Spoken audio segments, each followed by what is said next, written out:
Olá! Seja muito bem-vindo e bem-vinda ao Crypto News, o programa da BMC News focado 100% no mundo das criptomoedas. Meu nome é Rafael Lara e estarei junto de vocês aqui nos próximos 30 a 40 minutos batendo um papo aí sobre as maiores polêmicas do mundo cripto. E hoje focaremos nas gamecoins. As gamecoins, né, que a gente tem desde Axie Infinity ali, que chamou muita atenção para todos os investidores, né? A gente teve inclusive programas dedicados a Axie Infinity, até novas gamecoins que estão vindo agora aí no mercado. E para falar sobre o assunto, eu vou chamar o grande André Franco, lá da Empíricos. Vamos ver se ele já está aqui no ar, aqui com a gente. Oi, André, tudo bom?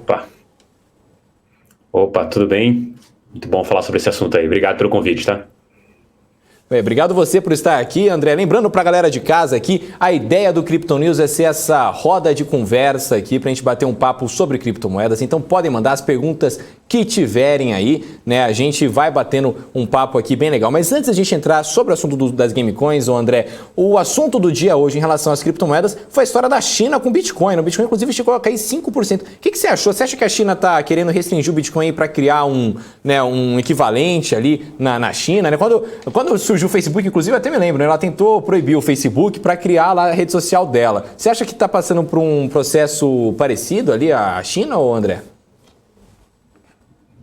Rafael, eu acho que com certeza se trata disso, né? Só que diferente, acho que do Facebook, do Google e de outras infinitas propostas do mundo ocidental que chegaram na China e foram banidas uma vez, o Bitcoin já foi banido 11 vezes da China. Se você procurar no histórico aí de notícias, você vê que você tem desde 2013 esse banimento da China por diversas vias, que seja, não vai mais haver mineração dentro do solo chinês, até esse momento de proibição. A grande questão nesse ponto é que, assim, depois você bane uma coisa uma vez, depois os outros banimentos são só você admitindo que não conseguiu banir aquilo. O incrível para mim, na minha visão como analista, é como que o mercado ainda responde a esse tipo de coisa, e o que para mim é ótimo, que eu sempre considero esse momento uma ótima oportunidade de compra, até porque historicamente, se você vê os dias em que o Bitcoin foi banido da China, você tem ótimos retornos anualizados e que seja desde aquele período até hoje. Então, para mim, acho que é muito mais aquela série de notícias que a gente enquadra no conhecido FUD, né, o Fear, Uncertainty and Doubt, né, que é o medo, a incerteza e a dúvida de se espalhar alguma notícia para o mercado cair. Mas se eu tivesse que advogar pelo partido chinês, seria exatamente isso, né, a ideia de banir um negócio que você não tem controle para colocar aquilo que você tem controle e vai te dar até mais controle da população, que seria uma moeda de banco central. Exatamente. Só lembrando para a galera aqui de casa, né? Hoje a China, né, em relação às criptomoedas, foi um dia bastante agitado, né? O Banco Popular Chinês, né, o Banco Popular da China, emitiu, né, 2 documentos hoje, né? Ele primeiro tinha falado, né, sobre as restrições, né, dizendo que indivíduos que moram no país, mas trabalham com corretoras cripto, que torna a negociação de cripto disponível para outros países, disponível no país, desculpa, que torna a negociação de cripto disponível no país, também estão sujeitos às ações legais. Falou ali também, né, especificou que a oferta de serviço de negociação de derivativos cripto também é uma atividade ilegal na China, mesmo que corretoras estrangeiras que estejam lá disponibilizam o serviço para cidadãos chineses também vão sofrer com isso. E ainda não se sabe, né, se a Huobi, a OKEX, né, a OKEX e a Binance vão descontinuar ali os serviços de balcão. E eles também falaram, né, ali que também teve ali a questão, né, do maior pool de mineração de Ether, não vai mais atender os mineradores chineses. Enfim, todo ali um desenrolar. A China, inclusive, né, que está no nosso holofote aí no mercado financeiro, não só no mercado cripto, né, mas como todo o mercado financeiro há um tempo, né, por conta da história da Evergrande, né, enfim, né, a Evergrande que é como se fosse a Vale chinesa, né, tem 12,5% do PIB da China, enfim, ali parecendo que poderia dar um calote, não? Inclusive, o Luiz Antônio aqui mandando: a China é um mundo à parte. Não dá para confiar em nada praticamente, porque eles sempre têm controle total. Quando falamos de cripto, difícil de controlar, demorou para a China se pronunciar. E de fato, né, André, a gente tem a cripto, né, por ela mesma, né, o Bitcoin, enfim, a gente traz aqui desde, né, do Beabá, para quem ainda não entende direito o que é cripto, está chegando agora, vai na playlist do Crypto News aqui, que a gente toda semana faz esse programa aqui, trazendo desde do básico, o que é blockchain, o que é mineração, até os assuntos polêmicos da semana, que é onde a gente está agora. A China, ela não consegue controlar as criptomoedas, mas ela se posiciona ali com o seu ien, por exemplo, digital. Você acredita que em algum momento ela vai ali, né, se voltar completamente pro mercado cripto? Porque, igual você falou, ela não vai conseguir parar. Ela já tentou 11 vezes, não deu. Assim, mais uma vez, ela está tentando parar e tal, mas não vai. O ien digital pode ser uma tentativa disso? Pode ser um jeito dela conseguir fazer isso? Acho que sim. Em alguma instância, a China talvez possa proibir o Bitcoin de circular legalmente, né? O que ela não vai conseguir proibir é ele de circular ilegalmente, né? Se de fato existe uma lei que evite posse e transação, você simplesmente pode continuar fazendo essas transações simplesmente usando a internet sem intervenção, porque não é possível parar essa tecnologia. No caso estratégico mesmo do governo chinês, eu vejo que sim, o yuan ele é um ótimo instrumento, inclusive quando a gente pensa só nas partes boas que ele pode fazer, desde distribuição, de acompanhamento, tudo que a tecnologia pode trazer de melhor, ele é um ótimo recurso, mas com certeza a China já usa e vai continuar usando essas tecnologias para controle total da população, né? Então, o fato de você ter um ledger, né, um registro que não vai ser distribuído, mas sim vai ser centralizado no governo chinês, você tem a possibilidade de controlar nas vírgulas a quantidade do dinheiro que circula pela população, inclusive reverter transações de uma maneira muito mais fácil do que poderia ser feito hoje, né? A possibilidade disso ser digital dá um controle total ao governo chinês em cima da população no quesito financeiro. Exatamente, né? Inclusive, vamos trazer agora rapidinho aqui a cotação, né, do Bitcoin nesse momento. O Bitcoin está caindo 3,72% aos 43 mil dólares agora, 43.074 dólares. O Ethereum, por sua vez, está caindo 5,83% aos 2.951 dólares. Mas agora, né, mudando para o assunto legal, né, para o assunto bacana de a gente bater um papo aí, o assunto de alegria, eu acredito, pro grande André, né, que são as game coins, né, André? Então, primeiro eu queria perguntar para você, né, em relação à Axie Infinity, né? A Axie Infinity, nesse momento, ela está com alta de 2,58% a 69 dólares no preço. A gente sabe, né, enfim, eu acho que todo mundo deve ter visto já, até mesmo sua propaganda, inclusive, excelente propaganda, falando, né, de quando você acertou lá sobre a Axie Infinity lá de trás e tal, que você deu, inclusive, um lote, enfim. Como é que você fez para acertar que era a Axie Infinity? Né, pra galera de casa saber, porque, pô, a gente tá vendo, por exemplo, se eu não me engano, eu esqueci o nome da criptomoeda agora, mas teve uma cripto que caiu, acho que foi PVU que tá despencando, e aí teve um presidente, o presidente deles, né, inclusive vai dar coletiva, acho que é na próxima semana, sobre o assunto. Como é que você fez para conseguir diferenciar a Axie Infinity das outras criptomoedas aí, e depois, né, agora, nesse momento agora, que tá 69 dólares, qual que é o preço-alvo que você acredita aí para a Axie? Legal. Tem uma coisa que ficou assim, claro, e aí eu até faço o meu mesmo advogado do direito, que a gente errou aqui acertando, né? A gente olhou a tese de NFT, né, de tokens não fungíveis, de artigos colecionáveis, lá em 2020, se debruçou alguns meses sobre ela para tentar entender qual que era o lance aqui, entendeu? A gente, obviamente, estudando esse mercado há muito tempo, a gente consegue entender o que é uma propriedade digital e por que ela teria valor no futuro. A nossa dificuldade naquele momento foi entender se o mundo entenderia isso, né? Se as pessoas dariam valor a essa propriedade digital, esse direito de falar que você é dono de uma arte digital sem a garantia de que ninguém pudesse copiá-la, né? Parecia muito futurismo para a gente, e a gente decidiu pensar assim, não, NFT vai ser uma coisa grande ainda, e começou a estudar o que tangenciava aquilo que a gente achava que tinha grande potencial, que para mim eram os jogos. Quando a gente visualiza a história dos jogos, a gente vê uma coisa muito clara nesses jogos de cooperação entre vários jogadores, indivíduos, de formar grupos e tudo mais, que eles criam, de fato, uma segunda vida dentro do jogo. Então, o que eles querem nessa vida? Eles querem ter propriedades ali e negociar as propriedades livremente, né? A gente tem dois exemplos muito bons, que são o Tibia e o World of Warcraft, em que você tinha alguns itens dentro do jogo, mas que você oficialmente não poderia comercializá-lo. Só que extraoficialmente você pode doar o item dentro do jogo para uma outra pessoa. Só que o que acontecia era um mercado paralelo. As pessoas negociavam via TED, via transferência, via até Bitcoin na época, alguns ativos, alguns itens do jogo, e então vendiam, existia esse comércio. O Tibia, né, o jogo, ele percebeu isso e criou o que ele chama de Tibia Coin. Quando ele criou esse Tibia Coin, as pessoas podiam comprar Tibia Coin para trocar entre elas no jogo por artigos. Só que mesmo assim os usuários ainda queriam pegar em dinheiro, né? Queriam de fato vender as coisas não por dinheiro que ele pudesse gastar no jogo, mas por dinheiro que ele pudesse gastar livremente. E voltou a ter o comércio paralelo, mas agora de Tibia Coin. As pessoas começaram a negociar, tinha uma cotação desse negócio em moeda fiduciária, real, dólar, o que seja.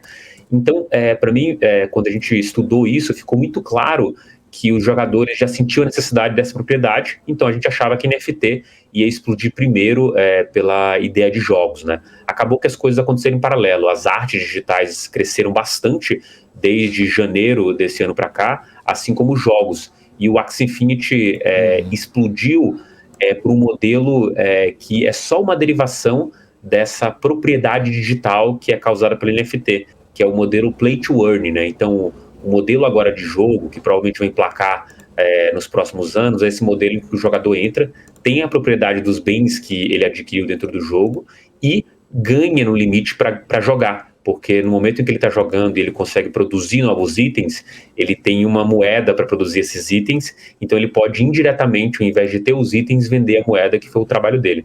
A possibilidade que isso abriu foi gigantesca e por isso o Axie passou a ter um crescimento vertiginoso durante 8 semanas de 30% semana sobre semana.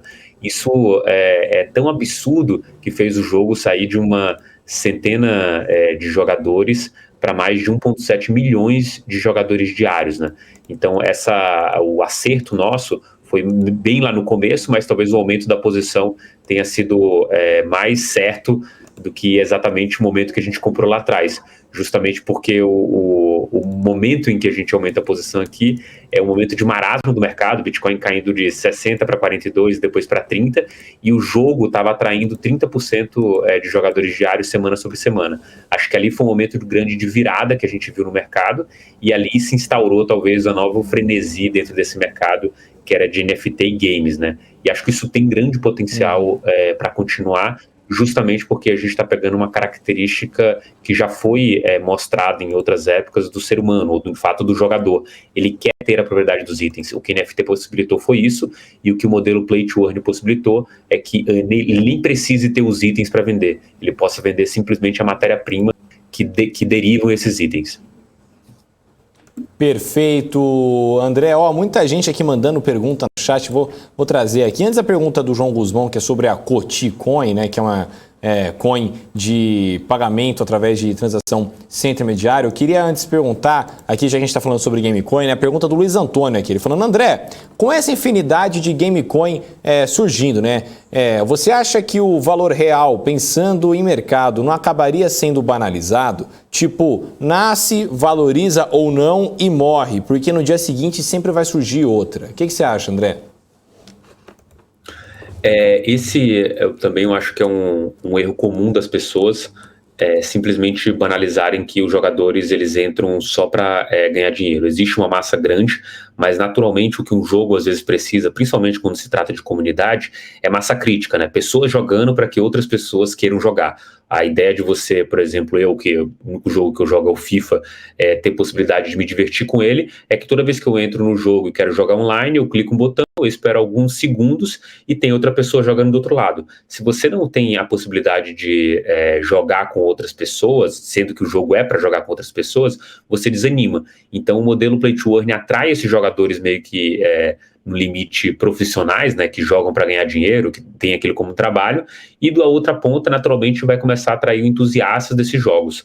Então, eu acho que, na verdade, a gente vai ter modelos Play to Earn em vários modelos de jogos, isso vai virar, basicamente, como padrão do mercado, assim como o modelo Free to Play acaba sendo o prevalente hoje dentro do mercado de mobile, de celular, né? As pessoas não querem pagar para ter um jogo, principalmente o mercado aqui latino-americano, as pessoas querem ter um jogo de graça e, eventualmente, se ela se divertir muito naquele jogo, pagar por algum item ou algum benefício dentro desse jogo.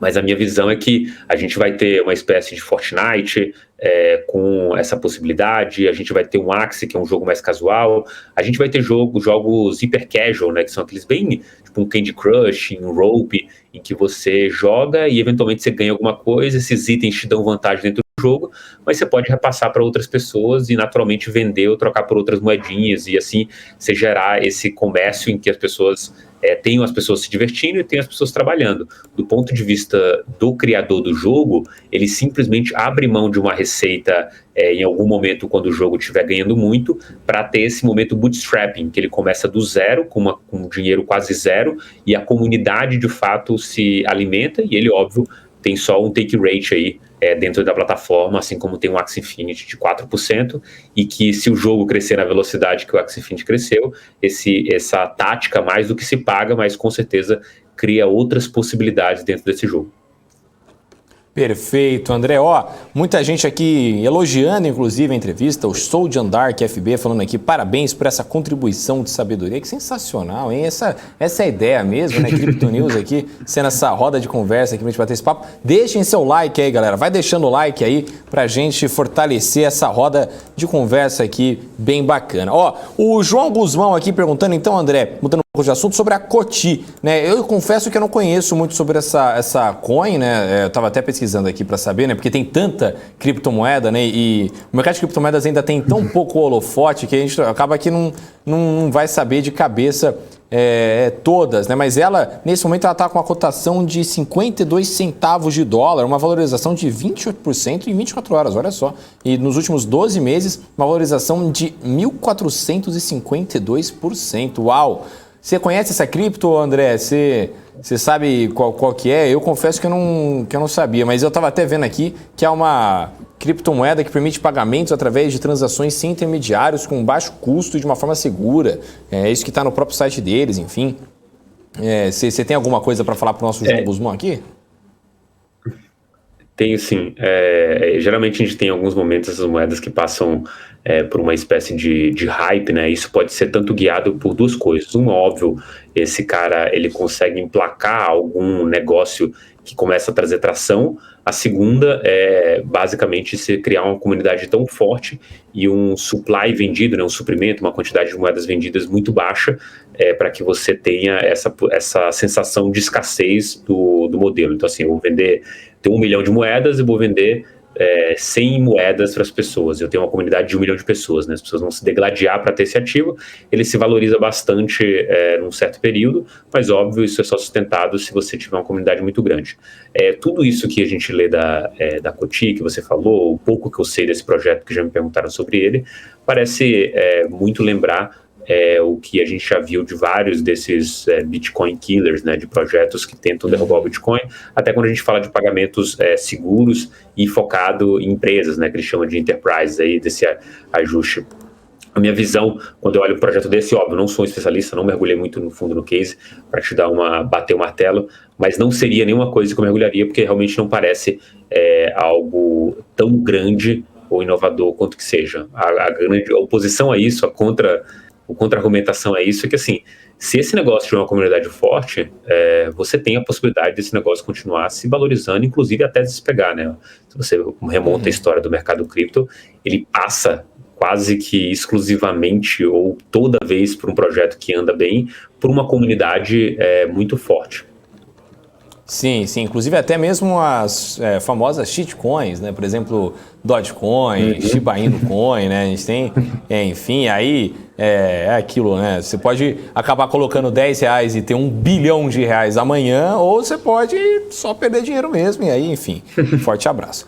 Vamos voltar então um pouco a falar aqui sobre o João Guzmão aqui falando, para quem pegou a 0,09 centavos de dólar, tá como? Acho que você tá bem, João. Agora tá 0,52, então você fez um bom dinheiro aí, cara.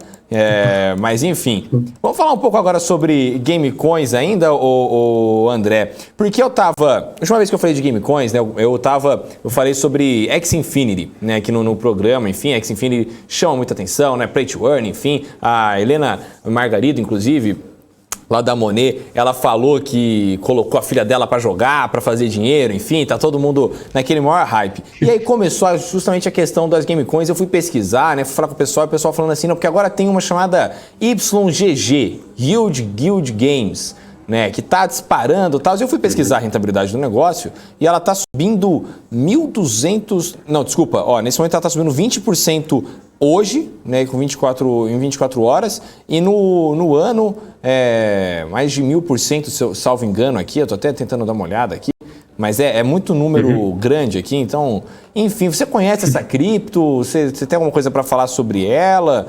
Parece que está bastante no holofote agora, é hype ou é para valer essa daí, André? Cara, eu acompanho esse projeto já faz um tempo, inclusive descobri um pessoal aqui no Brasil que tem o mesmo modelo de negócio da Yield Guild Game, né, o pessoal da Dux aí, e eu, entendendo o modelo de negócio, eu acho interessantíssimo. De onde que surgiu a Yield Guild Game? É um projeto vietnamita, não, vietnamita é SkyMavs, acho que é filipino mesmo, o vietnamita ou filipino.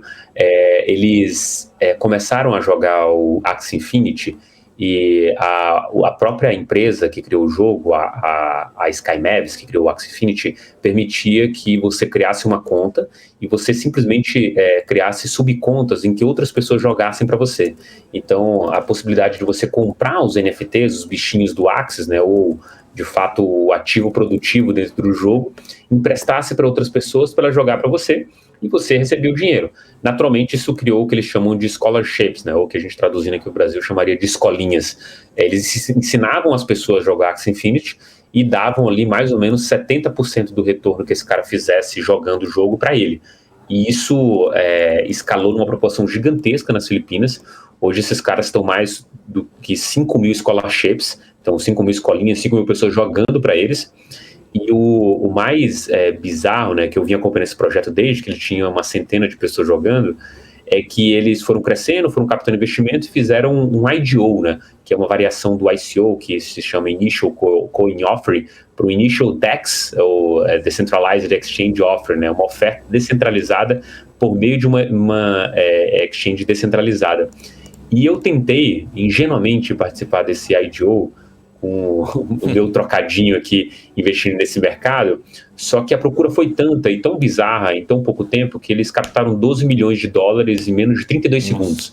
Foi esse, assim, eu tentei entrar, cliquei no botão, atualizei o site, já tinha ido, né, porque você precisa pagar uma taxa muito alta se você quiser ser incluído, né, isso pela estrutura própria do Ethereum. E desde então eu acompanhei o projeto, falei assim, não consegui participar, vou comprar esse ativo quando tiver depois listado em algum lugar. E o modelo é bem interessante porque hoje o único jogo que permite isso é o Axie Infinity. Então você pode alugar a sua conta, meio que o artigo produtivo, o seu NFT para outras pessoas e remunerar elas naturalmente por esse trabalho. E por mais que a gente acredite que o Play to Earn é um ótimo instrumento de atração de novos usuários para os jogos ou qualquer outra estrutura, na verdade, o grande diferencial do Axie Infinity foi, de fato, entregar na mão de empresas como a Yield Guild Game a possibilidade de alugar os seus NFTs para outras pessoas. E isso talvez seja um dos grandes diferenciais do Axie Infinity, que eu acho que todos os outros jogos devem seguir, porque esse balanço entre empresas intermediando e alugando para outras pessoas e, óbvio, os jogadores únicos, né, pessoas que têm contas pessoais jogando o jogo, é o que vai dar um ótimo equilíbrio para o jogo no futuro, né? Inclusive as iterações que têm sido feitas de ajustes de custo, de ajuste de termos, de gasto e tudo mais, têm trabalhado muito bem essa balança, né? Então, uma hora eu desbalancei um pouco para o jogador que está jogando o jogo por diversão, na outra eu desbalancei para a empresa, só que no limite eu jogo as duas para cima e eu cresço meu jogo, por isso que esse jogo está aqui 1,7 milhões de jogadores diários. E, obviamente, aí o Guild Games não vai parar no Axie Infinity, né? Já tem parceria com outros jogos, o Illuvium e com o pessoal da Star Atlas, para conseguir aplicar o mesmo modelo nesses jogos. E eu acho que para todo mundo se beneficia no caso de uma empresa entrar com 5.000 jogadores logo de cara dentro desse modelo. Perfeito, André. Tava olhando aqui a cotação, né, da da Yield Guild Games, nesse momento a R$ 38,42. E vou fazer a pergunta igual eu fiz da X-Infinity, né? Qual que você acha que é o preço teto dessa cripto aqui, né? Ela está subindo 22% e sempre, você até me perdoa, mas é que a gente cobre aqui mercado financeiro aqui, né? No mercado de ações, enfim, e a gente fala, bom, agora está esticado, né? Cash 3 subiu, sei lá, 6%. Bom, agora a gente fala que vai corrigir. Bom, hoje YGG está subindo 22%. Se uma ação subir 22% hoje, eu vou falar que o próximo ano dela vai ser de correção. Como é que você vê a questão dela aí? Qual que você acha que é o preço-alvo para ela, o preço teto, enfim, dessa Yield Guild Games, André? Legal. Dificilmente a gente consegue fazer talvez alguma conta em criptoativos para encontrar um preço-alvo, né? Eu acho que todas as ferramentas que a gente tem hoje são derivadas de alguma coisa que a gente usa no mercado financeiro tradicional, e o fato de a gente estar falando majoritariamente de redes não possibilita que a gente aplique tudo. Óbvio que tem um guia interessante aí, mas não tão interessante quanto a gente tem em ações, mas talvez uma direção muito boa, né? Mas hoje a Yield Guild Games é uma questão de outros jogos serem lançados. O único funcional que permite esse modelo é o Axie Infinity. Se outro jogo lançar desse modelo, minimamente esse negócio tem que dobrar de patamar ou triplicar, entendeu? Alguma coisa nesse sentido. E naturalmente, quando você tiver mais jogos, é esse o percentual, essa multiplicação. Quando você fala de esticadas no mercado cripto, e aí eu sei falar especificamente porque que a YGG está subindo esse valor, ela foi listada na Binance hoje, e geralmente uma listagem na Binance de um ativo que não era listado em nenhuma corretora grande, ele sobe, então esse 20% com certeza ele vai devolver um pouco amanhã, ou no limite, se o mercado subir muito amanhã, ele não vai subir tanto quanto o mercado. Isso vai acontecer por uma questão pontual. Agora, para você, investidor que está pensando, 22% é muito, é pouco, assim, esquece procurar ganhos percentuais dentro desse mercado cripto, né? O risco é tão gigantesco que se você tiver aqui para ganhar 30%, 40%, 50%, 60%, 70%, 80%, você está fazendo isso errado, né? A ideia dentro do mercado cripto é você procurar ganhos multiplicadores.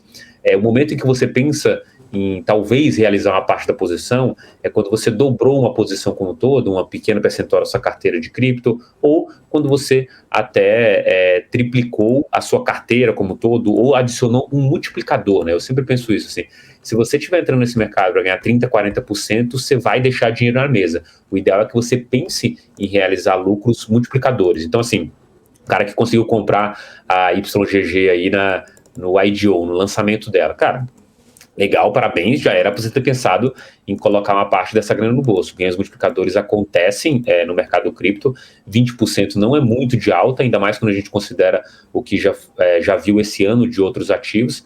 Então eu não me assusto com isso e nem, dado que eu não sou um trader, penso em vender porque no outro dia vai cair. Acho que essas posições, elas são muito boas para você carregar para o longo prazo, e acho que você, se não tivesse posições muito boas para carregar no longo prazo, você deveria achá-las antes de tentar fazer esse time de vender no momento e comprar no outro, porque o exemplo que a gente tem aqui em casa, por exemplo, do AXS, eu não vejo como que eu ganharei mais dinheiro se eu estivesse fazendo trades nesse ativo durante essa subida, desde os 55 centavos de dólar até a casa dos $70, né? Eu não acho que eu seria capaz de acertar todos os topos e fundos para multiplicar mais do que ele multiplicou, e com certeza o caminho foi bem mais tranquilo, só segurando o ativo.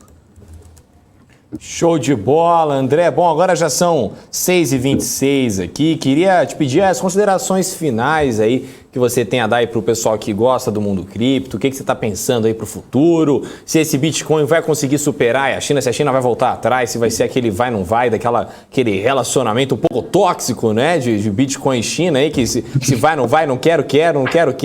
Enfim, fala pra gente aí, novamente agradecendo a sua participação aqui, André. Opa, obrigado de novo pelo espaço, é sempre bom falar sobre esse assunto.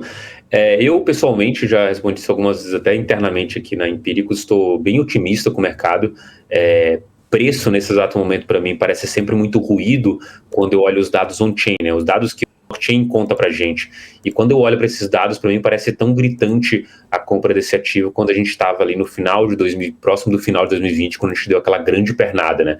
Antes de ultrapassar o all-time high anterior, que era de $20 mil. Eu estou confiante porque eu vejo uma acumulação cada vez maior dos long-term holders, investidores de longo prazo. Eu vejo o supply do Bitcoin correndo para carteiras ilíquidas, eu vejo o dinheiro fluindo para fora das exchanges, tanto no quesito Bitcoin, no quesito Ethereum também. Eu acho que isso são sinais muito positivos de que a gente ainda está tendo compra de investidor institucional e esses caras vão conseguir movimentar o preço e possivelmente logo logo a gente vai ter um squeeze de supply, né, que eu falo, vai faltar Bitcoin para quem quer comprar, simplesmente porque o dinheiro está fluindo para fora das exchanges. No momento que você tem uma notícia muito boa, um news flow muito bom, esse negócio dá uma porrada para cima porque não tem liquidez suficiente. E para quem não lembra, a gente teve uma amostra esses dias, né, uma fake news aí que rolou do Walmart sobre Litecoin, e mostrou muito que assim, a gente só precisa de uma notícia boa para esse negócio engrenar de novo, alguém grande comprando e tudo mais. E se isso não acontecer, a gente vai ver o preço paulatinamente subindo, justamente por causa dessas compras cada vez mais recorrentes do investidor institucional. Show de bola, então, André. Bom, muito obrigado por você ter vindo aqui ao Crypto News. Sempre uma honra recebê-lo aqui quando quiser. Inclusive, quando quiser vir presencialmente aqui à BMC, pode vir. Vai ser uma honra recebê-lo aqui, não só no Crypto News, como em toda a grade de programação da BMC. Tá certo, André? Obrigadão, Rafael. Obrigadão, pessoal. Valeu. Tchau, tchau. Bom, gente, agora são 6 horas e 30 minutos, né? Chamando aqui, mandando um beijo aqui pro pessoal do chat aqui, o João Guzmão, o Rock Schnaps aqui, o Ezequiel Silva, o Soldian Dark FB, o Luiz Antônio. Muito obrigado, gente, vocês terem participado aqui, né? Com muito carinho que a gente faz aqui o Crypto News, né? Toda sexta-feira, então você não esquece aí, já deixa aí no alarme, toda sexta às 6 a gente bate esse papo super legal sobre tudo que tá rolando sobre as criptomoedas, tá certo? Eu volto na segunda-feira, né, com mais Top News, né, com a Débora Oliveira, às 4 horas, pra gente acompanhar o fechamento do mercado e depois o Geometria com o grande Guga Almeida. Bom fim de semana a todos, aproveitem com moderação e até mais. Tchau, tchau!